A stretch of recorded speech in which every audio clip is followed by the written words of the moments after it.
Hello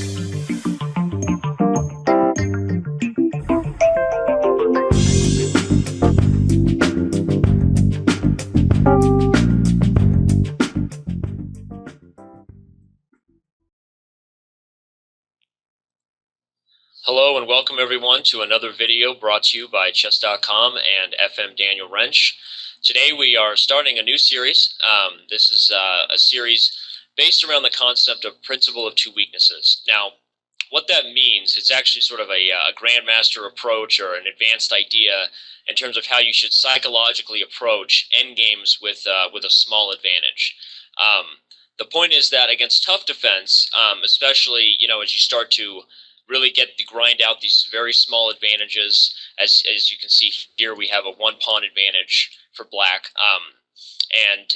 But as you start to get to the level where grinding out a small advantage is tough when you're facing master level and higher competition, it becomes really important that you have the right psychological approach, the right patience in your thinking, and just sort of the right goals in your mind about what you want to do to achieve victory in the position with the minimal amount of effort and least amount of risk.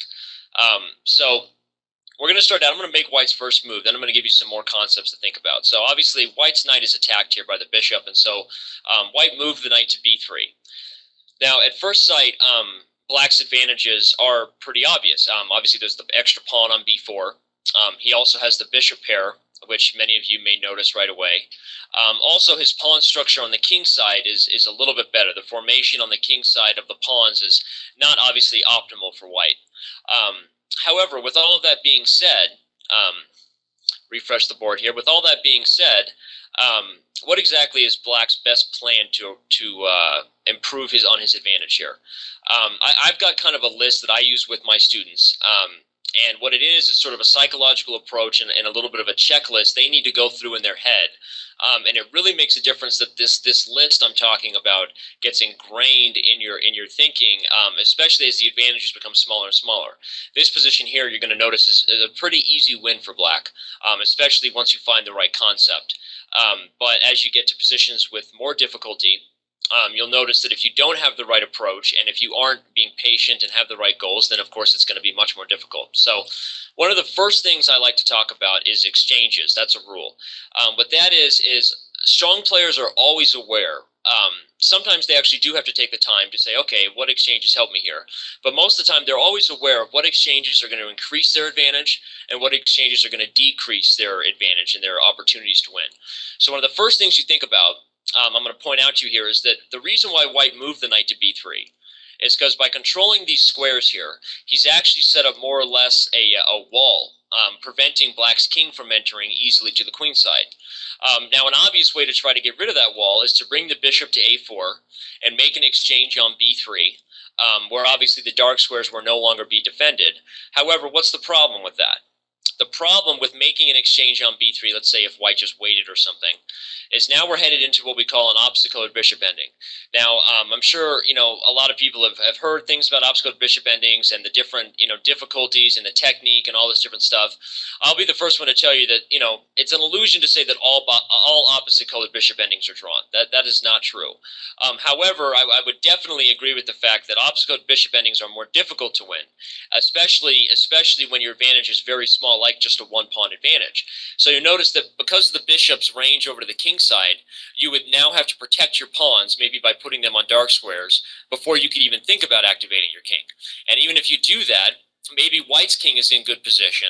Well, let's just say some obvious moves were played here. Let's say that these pawns were sort of forced to dark squares, and Black tries to make some progress. One of the things you're going to notice is that even if Black went out of his way to win the f2 pawn, that wouldn't necessarily change the outcome here. Because of the opposite-colored bishops, even a two-pawn advantage is not really enough to win here because of the inability to break through on both sides of the board, or even on one side of the board here, because of White's blockade. So that play is not forced by any means, but it is an example of what might happen if Black just went right out of his way trying to simplify the position and made a bad exchange. You'd be surprised how often players of expert level and lower really, still operate on something we were subconsciously taught as kids and as young players or just beginning players starting out, which is when we're winning, all exchanges help us. And I don't really like to think about it that way. I think that when we're winning, I like to use the phrase, keep it simple rather than simplify. Because keeping it simple can suggest don't make it more harder than it is. Don't make it more complicated than it is. And sometimes in exchange can make it more complicated than it already is. So keeping it simple sometimes suggests keeping the advantages you have and trying to execute and find a right plan with the pieces on the board how they are right now in this position. So with that being said, we're going to talk a little bit more about this list here and get into what some of the ideas are. But I'd like to recommend that we take a moment here and maybe you try to figure out what you would do here, keeping in mind, obviously, the title of this video series is Principle of Two Weaknesses. So I'm sort of suggesting you need to find a second target or at least a second advantage to try and execute. So I want you to take a second here. Again, I recommend you pause the video. Hopefully, anybody who enjoyed my rook ending series, we did a lot of that because I like to do positions in a training format because I find that when you force yourself to think and you're not just sitting there letting me spoon feed you the information, if you will, it's really going to help your digestion and how well you can use this information in your own games. So like I said, please pause the video and take a moment to think. Okay, we're going to assume that you tried to figure it out and were able to come up with some sort of plan for black. Now, the move here is pretty obvious once you see it, but I'm going to recommend one more idea that isn't right. A lot of people, a lot of my students, a lot of players suggest this move f5. And the reason is you're starting to think, well, I have the bishop pair, so opening the position can't really hurt me. And obviously I open up the bishop to attack a second target here, and it can't really hurt. Now, with that being said, I would bet that black might still be winning in this endgame with a lot of good technique. But it's not nearly as effective once you see what the answer is here. You're going to agree with that. And the other thing is that if I do continue to wait, it's not exactly clear how to make progress. For example, you come up, let's say I move my bishop or something, and even playing f4, I don't necessarily have to do anything here. I don't have to take it and let your king in. If you take me, you're undoubling my pawns and still in a situation where your best option might be just to trade off all the pawns, and that's not really going to help you for obvious reasons to win this endgame. So f5 is not the most accurate approach. The most accurate move here, beyond one of our next few rules and kind of a psychological tips about how to win these endgames efficiently, but the most obvious move is h5, and this is the best move by far because what you're doing here is recognizing that you're not going to take advantage of the double pawns by attacking them, meaning you're not going to play f5 and try to open the diagonal, but you're going to play h5 with the idea of very simply playing g5, maybe playing f6 next just to protect your pawn, because discipline and patience is always good when you're winning. But at some point, you have the threat of playing h4, and how can he stop it? He can't.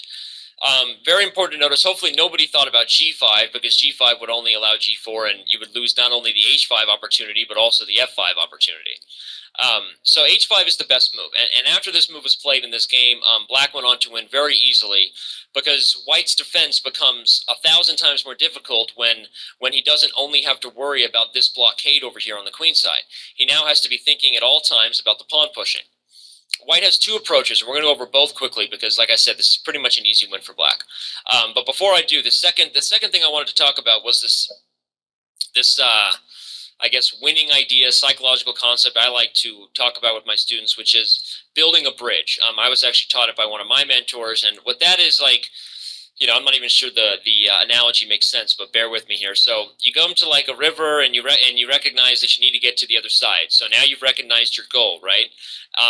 But you wouldn't even think of building a bridge to get across if you didn't have a goal in mind, if your goal wasn't to get across the river, right? So this building a bridge calculation is first thing, recognizing where your pieces need to be. What are the biggest weaknesses in your opponent's position? What is the best way to optimize your winning chances before you think about exchanges and before you think about trades or even king activity to some degree? You want to make sure you don't forget anything. You don't neglect anything. You don't miss any opportunities. So by recognizing this building a bridge calculation, I always think about it because I'm always like, what is the right approach here? Where are my goals and beyond my obvious advantage? So instead of beating my head against a brick wall or trying to go to the obstacle to bishop ending, I'm always going to think about where I need to get to, what my goals are, the building a bridge calculation. So I need to create a second weakness, and so that's why h5 was the best move here, very obviously. White in the game played a very passive approach, sort of pretending to defend, but really just trying to sit and wait and see. And the obvious problem with this is that black does not have to push h4 right away. For example, if you did push h4 right away, you almost might be defeating our purpose of principle of two weaknesses, because you wouldn't want to create a situation where white has the opportunity to run up here and win the pawn and maybe create some craziness. Even if by exact calculation you figured out that you were going to be winning over here and holding on to one pawn in the end, it's not the most accurate approach, especially when you calculate or at least evaluate that most likely when you get to these types of positions you have a little bit of time pressure, and trying to sit there for 10 minutes and calculate a line to the end, either you do that and get under serious time pressure, or B, you decide just to go for that line and not calculate because you're a non and you're a genius, but then maybe you miss something, and so you try to avoid time pressure, but you went for a crazy line instead of playing patiently and disciplined, and ended up blowing your win. So the best move here for black, in my opinion, is now to consider what exchanges actually do help him here. We talked about the exchange that doesn't necessarily help. Although with this second advantage, I would make a note that even that should be strongly considered here and may even be winning. You would have to calculate whether or not the king could come over and blockade, and this bishop could blockade this guy in time, so that the obscure bishop could set up a wall. But without even calculating that, we're gonna talk about what I think black should do, which is sort of recommending to simplify the position. But what we're doing here is making a trade of two different pieces, which are the bishops. Now, by doing that, you're eliminating the blockade over here, obviously. You're not creating an obstacle bishop ending, and you're putting white in the obvious situation that once that blockade is gone, this king will enter the queen side, and you will either choose to lose your knight and lose the game, or you're going to make a run of it, and then I'm going to queen this pawn. Not really that hard to see. If you went here, I would still actually recommend not even pushing. Sometimes, I guess the old adage in war, the threat is more powerful than the execution, right? Because as long as you don't forget about it, when he tries to do something, he gives a check and relocated his knight and tries to come in here. But the long story short is that now king d3 would lose the game because of h4, and any knight move doesn't prevent the king from coming in. And so once king c4 was played, white resigned. The game is over very easily. You'd be surprised how often even very good players from the beginning position, by taking a brick wall approach, running their head up against an obscure bishop ending or something, are actually drawing this endgame against me. And in my opinion, just the fact that I'm stronger than my students shouldn't mean that they don't expect to beat me in a winning position. Chess is unlike basketball and unlike soccer, unlike other sports in one big way, which is that once you achieve, an advantage that should be winning, a sizable advantage. I'm not saying there aren't compensation forms, but if you're better, it doesn't matter if your opponent gets up and Garry Kasparov sits down, or God sits down, or the best computer program in the world. The game is a game of math. So outside of cheating, or some sort of divine intervention, you should have the right approach and the right technique that allows you to win these games. And I think this is really important psychologically, so that players don't make excuses for their losses or blowing advantages anymore, that somebody's defense was really tough. I mean, you want to have the right execution, and it's irrelevant who you're playing. So by finding this plan, the position becomes very easy. Now, the other idea that is sort of aggressive is to try for this F4 idea, which sometimes I'll do to mix it up against my students, even though that wasn't played in the game. But as long as black keeps in mind that he still has a big advantage over here, and I believe the best move is g4, which sort of cripples this f-pawn and continues the threat of the h-pawn, white will be losing this position very quickly. The problem is the h-pawn is pushing. So let's say, knight tries to move around and create some controversy. But the problem, obviously, with the knight being here, although it looks like it creates threats, is that he's lost his blockade. So now also the threat of bishop a4, followed by running the b-pawn, comes into play. And white would lose this position pretty quickly. Mistakes that people make here might be to take the pawn and allow the king to get active enough where now this guy's isolated, and even with a serious advantage over here, it becomes a race position. Now, what I call a race position is where you have to go, I go there, he goes there, I go there, he goes there, I go there, he goes there. It's a race to the finish. And even if you're winning, you may end up giving up a draw because you went into a race position unnecessarily. Now, I'm not saying don't calculate. Because obviously there are a lot of positions that are tough and advantages that are small enough that if you don't calculate, you're not going to win. But it's always good to have this, I think this, if you want to call it a positional, the right psychological principle of two weaknesses approach first, and find what the best way is to improve upon your advantage. So that is position one, and h5 is the key move here, creating this impossible defensive situation for white, followed by g5 and h4. And notice that the position is pretty easily winning without even the execution of pushing either one of these pawns. Just by creating that threat, white can't sit on the position. Black does some safe moves, takes care of his problems, threatens to maybe trade some pieces and activate to both sides of the board, and white is unable to defend the position. So, with that being said, I'd like to move on to a more difficult position. And that is a position that is famous, and many of you might know it already. So if you do and you already know the answer, then I apologize. But this is a more simplified position, but it's a famous position because it's from the endgame book, Endgame Virtuoso, by former world champion Smyslov. And he was a very good endgame player, obviously. I think, a lot of great endgame players that came after him, like Karpov and Kramnik, very good technical players who never blew small advantages. And a lot of times, they were able to grind out wins out of positions that other people weren't able to, because their knowledge of these technical winning ideas and psychological winning ideas, like principle of two weaknesses, finding the way to put the most practical pressure on your opponent. They were very good at these things. Okay, and so this is our first position, and here you need to be thinking right away. So we're going to take a pause moment. I'd like you to think about what you would do here if you were black. Actually, we'll start the position here since white's last move was King F3. We're going to start the position here and say that it's black to play. What would you do in this position if you were black? And keeping in mind this principle of two weaknesses mindset, obviously your passed b2 pawn is very strong, but the disadvantage here is that you are not up material. And if you miscalculate, you may run into some problems where his king and 2-on-1 advantage becomes just as problematic as your b pawn is to trapping his knight. So you need to have the right approach here, and I'd like to take a second, have you think, and see if you can figure out what your right approach would be. Go ahead.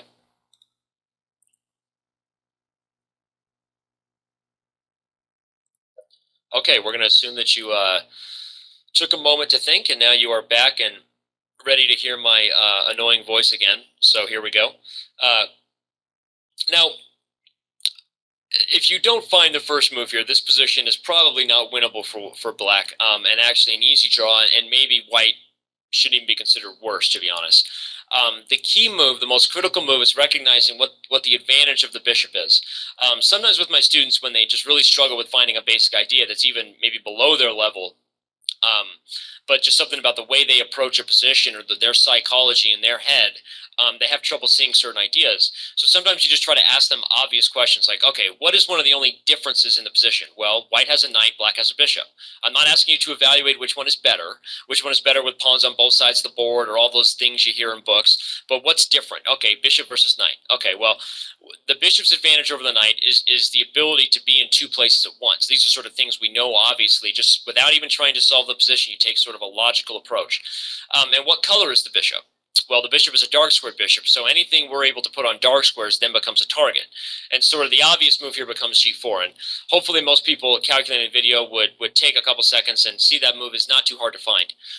But like I said, this first video here is sort of the basic intro, and hopefully you'll review and remember some of these psychological concepts and really where your thinking should be, where your approach should be, so that as we start to review some more difficult positions, you're able to handle them with maybe some ease that you didn't expect to be able to handle them with.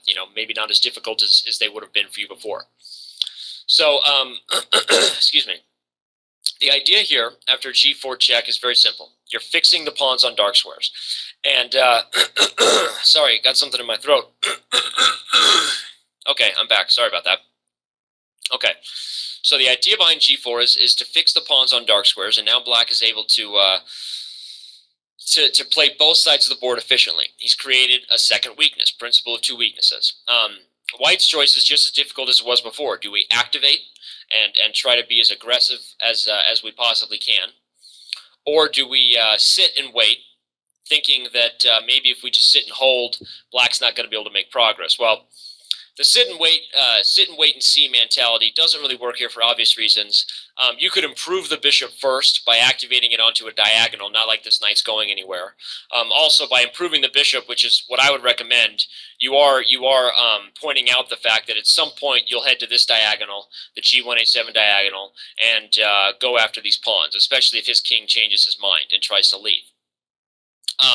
And just from a psychological standpoint, one of my rules there I like to use is called maximize. I know these are all kind of weird words, exchanges, maximize, whatever. But maximize is very simple, and that is like, it's the mindset of this. When your opponent is in a bad position, he's losing. And like I said, the psychological concept that chess is different than other games because in basketball, if they're down by 25 points, they don't get penalized by having 4 men or the basket becoming 12 feet high, right? I mean, there's no sizable difference, so they're always on equal playing ground.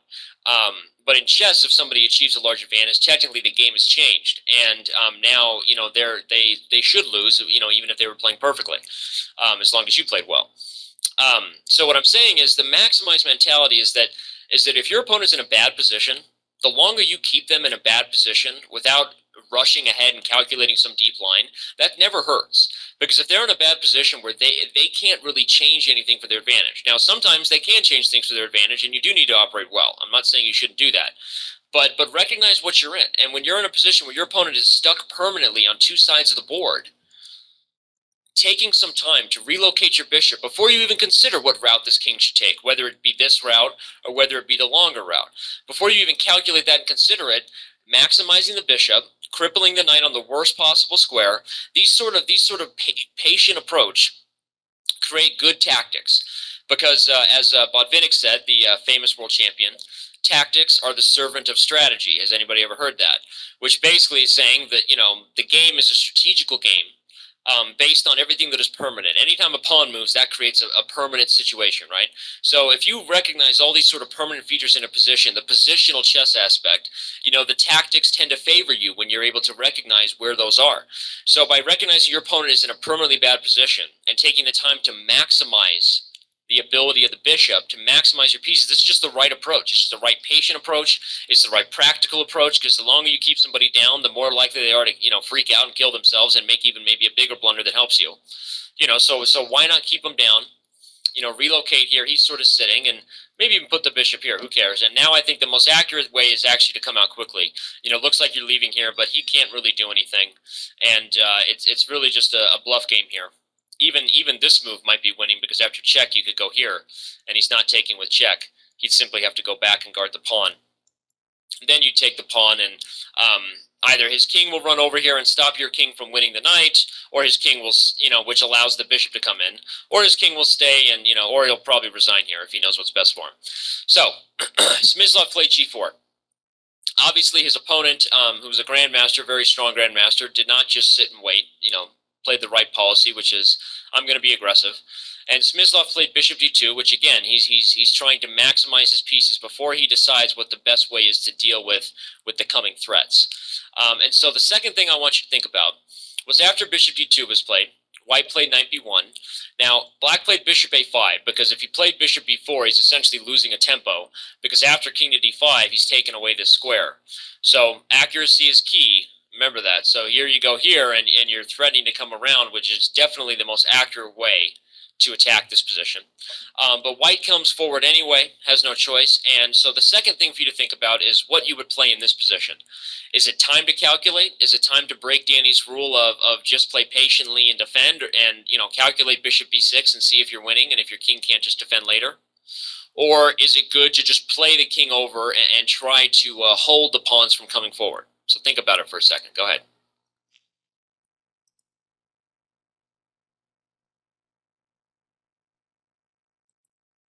Okay, so we're going to assume that you thought about it, and the right approach is, of course, the Danny approach. I'm teaching the video, remember that. It's a dictatorship, not a democracy. Just joking, people. All right, here we go. So, King of Fate, definitely the right approach. And the reason is, if you calculate bishop b6, and he actually starts coming forward, you may see that you made a very bad decision.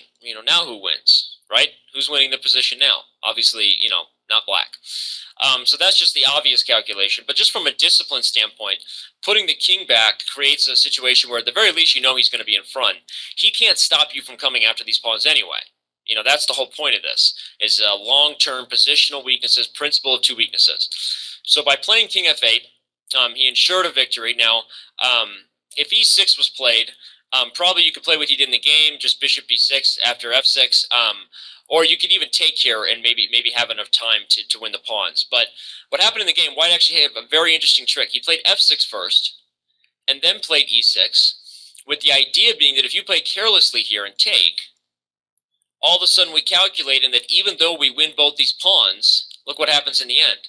His king gets over there just in time, which wasn't stoppable, and your bishop can't move in time. The game is now a draw. You'll win his pawn, but his king will be back in time to defend the b2 pawn. The game is a draw. So f6 is a very interesting approach, trying to create a little trap for his opponent. But Smyslov didn't fall for it, played bishop g1, and after bishop g1, e7 check was played, king e8. Now the king did indeed come over, again threatening the same idea. But black plays h4. Obviously, he couldn't go king f5 because you just take the pawn. So he played king f4, h4, takes the pawn, and king h3. White seems to be very happy, right? I mean, he's managed to defend this. All of a sudden, this bishop kind of stinks, and black's king is stuck to the pawns. However, what do you notice about these two pawns here? Aha, they're on dark squares. So, by going for that trick, which was indeed his best practical trick, that's why grandmasters are tough. How many of you would have taken the pawn on e6 and not calculated to the end, assuming you were winning with the h-pawn? But Smyslov did indeed calculate to the end, which is always good to have balance. And by fixing his pawns to dark squares, White created an impossible defense because he loses both. The bishop will stay on the pawn in some way. The king will help this pawn walk forward.